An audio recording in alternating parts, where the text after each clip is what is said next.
এখানে এই মুসাফুর ক্লোজার যে ক্লোজার সারা বাংলাদেশে পরিচিত পেয়েছিল, সেই ক্লোজার আজকে সকাল 8টার পরে সেটা আপনার বেঙ্গে চোখের ফলকে তলিয়ে গেছে গই।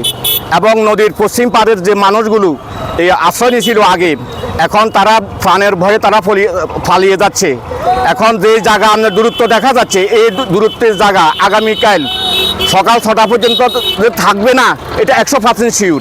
আর এই ক্লোজার তলিয়ে যাবার পিছনের কারণটা হচ্ছে মির্জা এবং তার দোসর বাহিনী এবং আবাদুল কাদের এবং শত শত লক্ষ লক্ষ ট্রাকে করে বালু নিয়ে যাবার কারণে এই ক্লোজার আজকে তলিয়ে যেতে বাধ্য হয়েছে, তলিয়ে যাওয়ার জন্য তাকে বাধ্য করা হয়েছে। আজকে তারা কোথায়? যে এই যে লক্ষ কোটি মানুষের, হাজার হাজার মানুষের যে কষ্টের শেষ নাই, তারা কোথায় গিয়ে দাঁড়াবে, কোথায় খাবে? এখন পর্যন্ত তাদের খানার কোনো ঠিক ঠিকানা নাই। তারা প্রাণ নিয়ে দৌড়াচ্ছে, তাদের মালামাল তো রয়ে গেছেই।